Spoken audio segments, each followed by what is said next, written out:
this model PV panel, right? The single panel rating is 360 watts as per your requirement, and then the voltage at maximum power point is 38.6 volt, and current at maximum power point is 9.33. So here we need to find out the number of series number of panel connected in series, and number of parallel string. So here I am going to fix the number of the series connected model is 130. Okay, so that means, so here, so 130 into the single panel voltage is 38.6, so 38.6. So voltage across that PV array is 5018 volt during standard test condition. That means 1000 watts per meter square and 25 °C.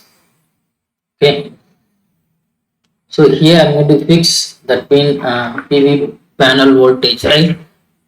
PV array voltage is 5018 volt. So next we need to find out the number of parallel string. So in order to find out the number of parallel string, so we have to use the formula. That means formula is just you have to take the power of PV array.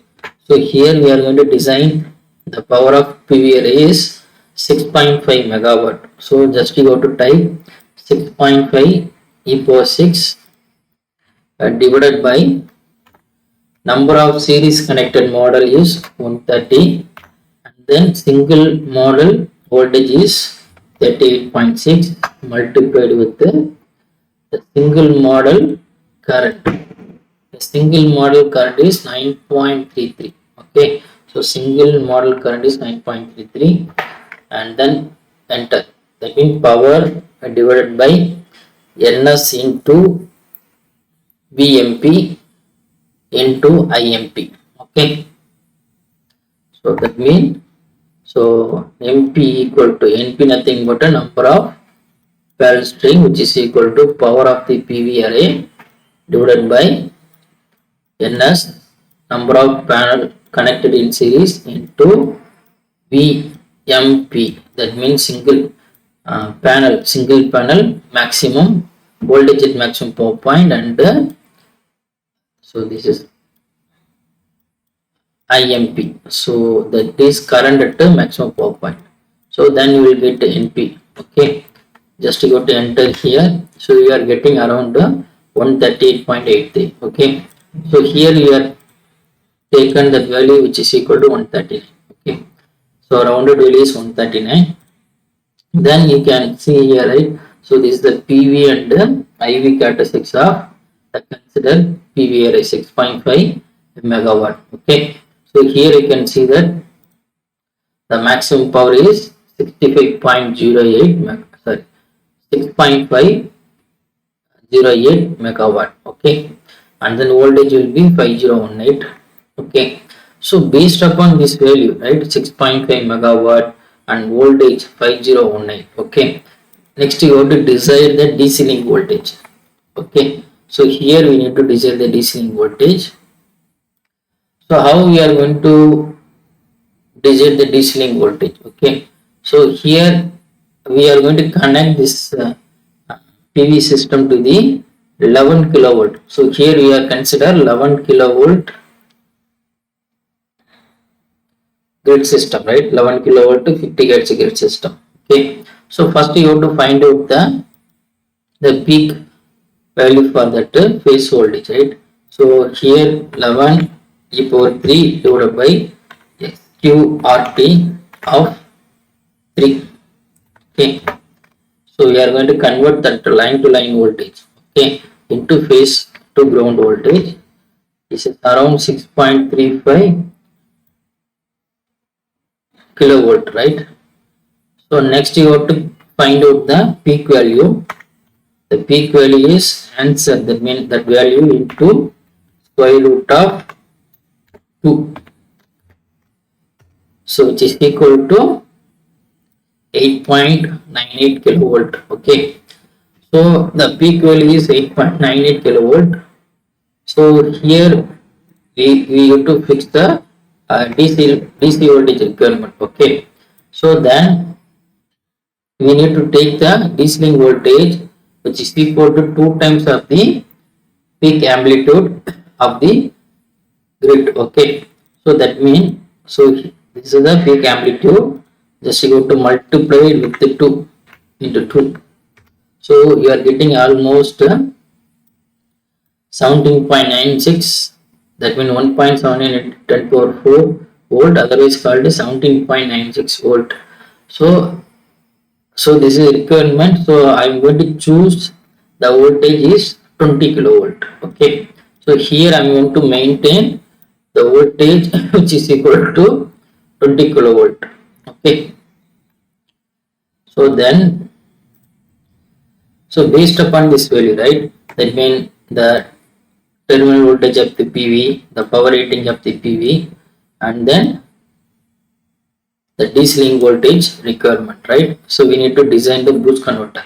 So here the voltage will be 5018, and then here you have to boost up to 20 kilovolt.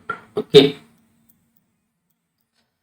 So based upon this value 5018, 20 kilovolt, and then power rating. So here we are going to find out the value of LC and input capacitor. So for that, here we have that formula. So here you can see that the power will be 6.5 into e power 6.5 megawatt, and then input voltage is 130 into 38.6. So the switching frequency for the boost converter is 10 kilohertz, and then output voltage of the boost converter is 20 kilovolt. And then, so these are the formula used for calculating L and C, inductor and capacitor, for that capacitor value for the boost converter. Okay. So here, so this is nothing but the IOT max, that means output current of the boost converter. So this is a ripple inductor percentage. So this is ripple capacitor voltage percentage. So this is the formula for L and C. Okay. So once you have to execute this one, so you will see the value for L and C. So you have to use this value here. So you have to use L and C value here. Okay. So this is a designing of boost converter. So next to process, we need to control this boost converter. So here we are going to control this boost converter by means of MPPT algorithm. Okay. So here we are measuring the PV voltage, PV parameter. So in that we have to measure voltage and current. Okay. So after measuring voltage and current, it going to be processed via that MATLAB function. So here we are going to initialize the 4 parameter, that is called initial duty cycle is 0.8, the maximum duty cycle is 0.9, and then minimum duty cycle is 0.1, and then change in the reference, right, is 0.008. Okay. And then you have to fix the 3 more parameter, nothing but V volt, P volt, and D reference volt. Okay. So this is nothing but a previous instant voltage, power, and duty cycle. And then initially, initially the P volt, P volt, D reference volt does not have any value. So you have to check the value, that means whether it is empty or not. If it is empty, we are going to fix the value for V volt equal to 0, P volt equal to 0, and then D reference volt equal to D initial. That means, so we have to take this value for that D reference volt. Okay. So next, here we are calculating the power of the PV by multiplying PV voltage and current, and here we are calculating the small change, that means change in voltage, that means difference between current instant voltage with the previous instant voltage, and here we are measuring the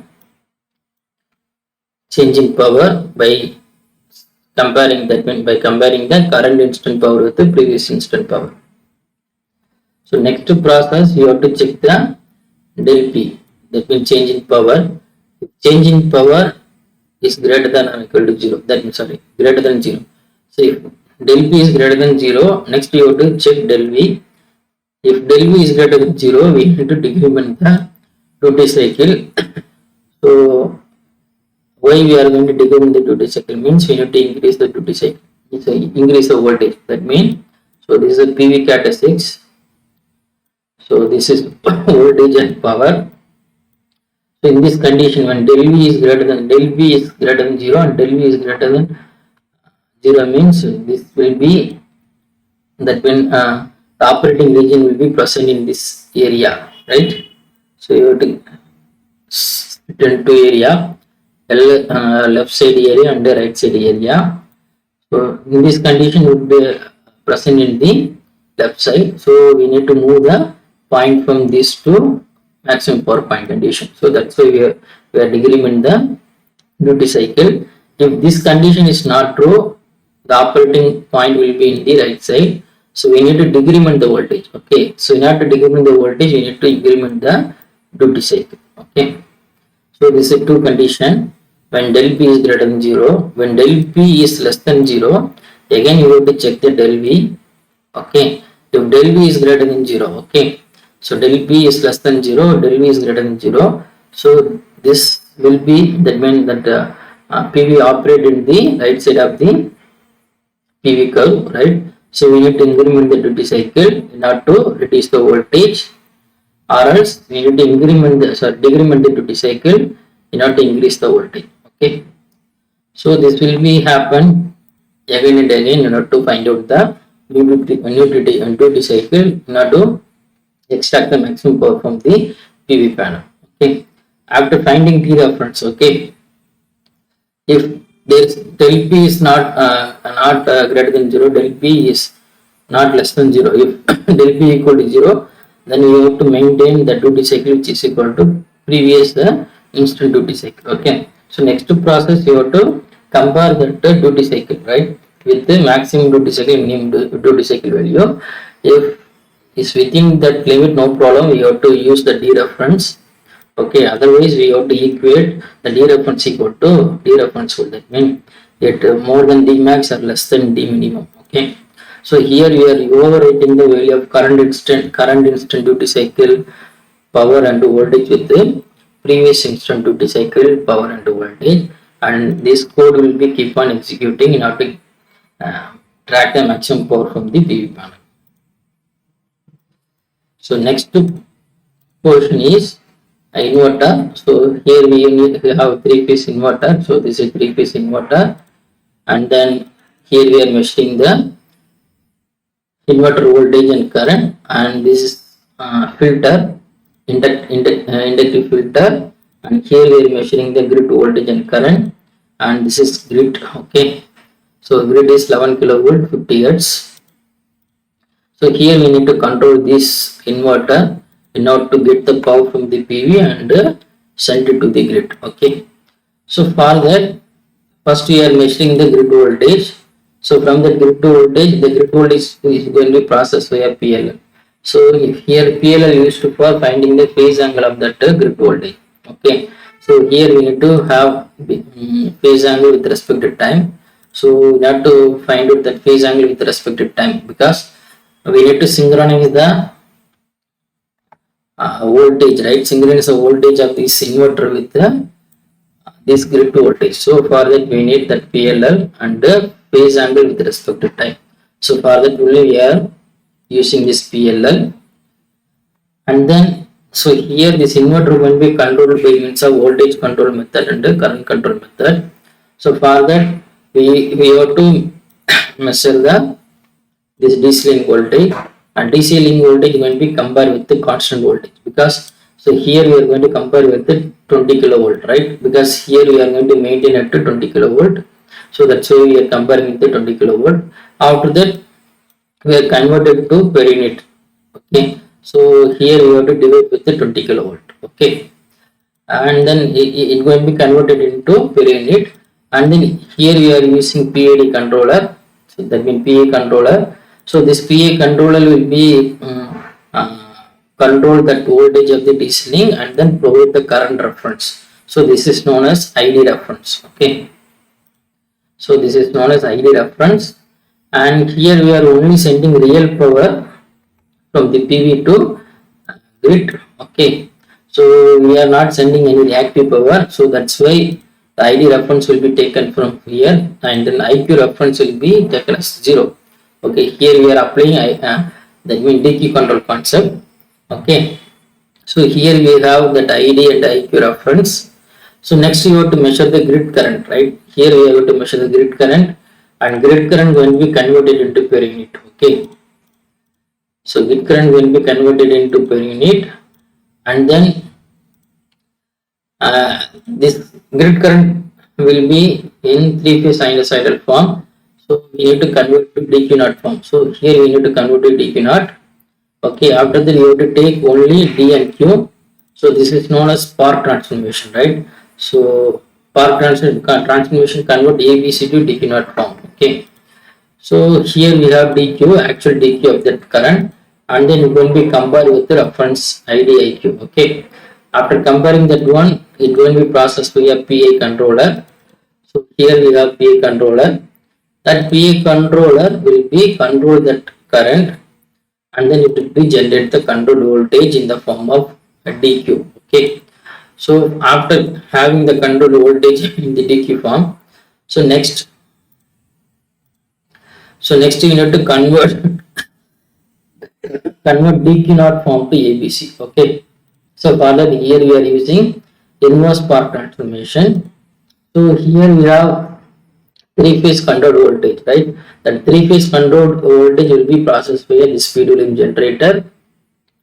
So the speed volume generator will be generated 6 pulse. These 6 pulse will be control this inverter not to get the power from the PV and send it to the grid. Okay, and one more thing, here we need to design this inductor value. So that inductor value design based upon this formula. Okay, so here we need to provide the power of the PV, DC link voltage, and the line to line voltage of the grid, and then this is a formula used for calculating the L value, right? So del IP nothing but filter inductor equal current, and MA nothing but modulation index. So first W nothing but switching frequency. So L nothing but filter inductor value. Okay, so once you execute this value, you will get this value. This is the filter inductor value you have to use here.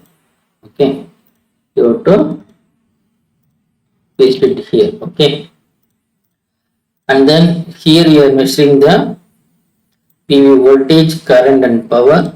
So here we are taking the grid voltage, grid current. Here we are having inverter voltage, inverter current, and here measuring the grid voltage, current, and grid voltage and current. Here we are measuring grid voltage and inverter voltage and current. Okay, so here we are measuring the grid power. So here we are measuring the inverter power. Okay, so now I am going to simulate this model.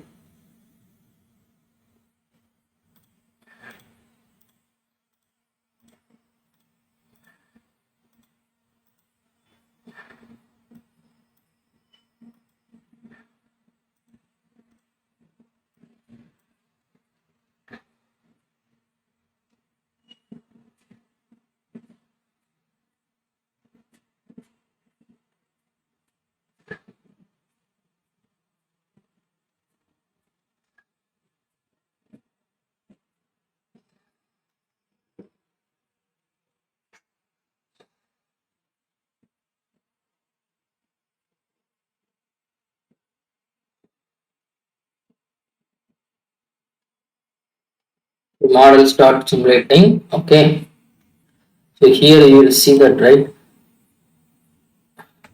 The PV voltage is maintained around 5000 volt, and current is around 1300 something. Okay, and here you can see that we are getting around 6.5 megawatt, right?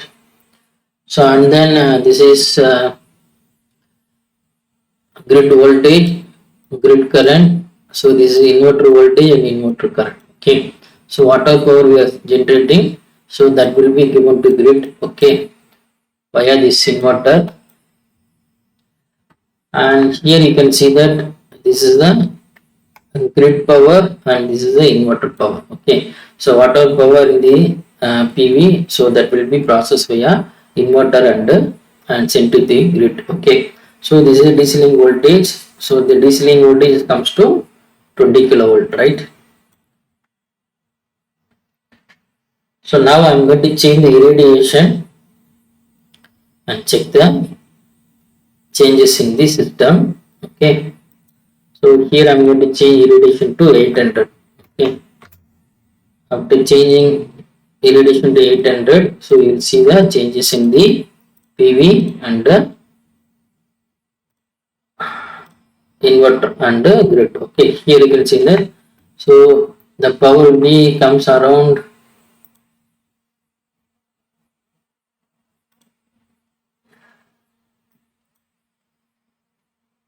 is around 5.2 megawatt, right? So PV now generating 5.2 megawatt, and also we need to check the theoretical value for 800 watts per meter square.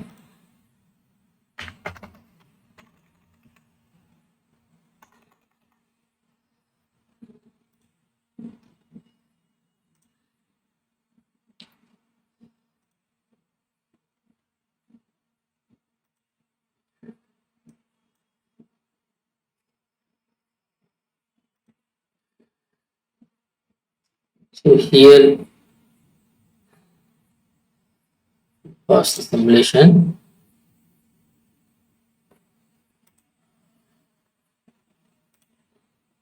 So here you can see that we are the 5.2 megawatt, right?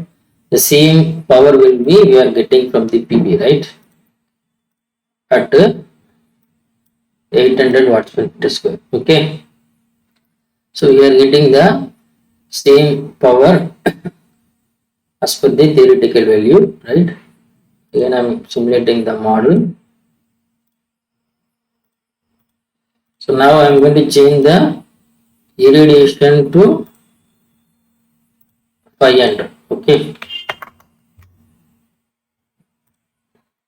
So the PV will be generate around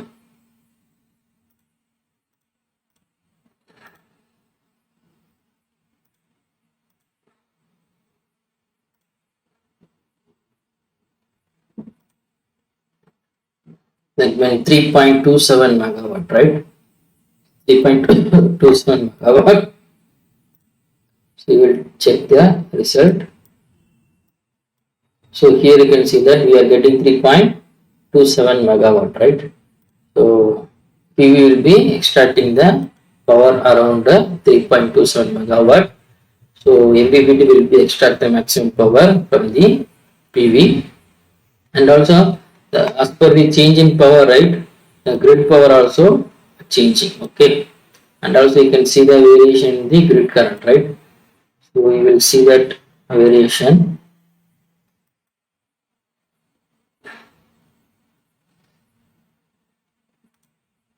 So here you can see that we are getting the see the variation, right? The current amplitude will be decreasing. So this is because of change in power, because irradiation changing, irradiation reducing. So that's why the amplitude of the current also reducing. So as per the power generation from the PV. Okay. So this is working of this model. Thank you.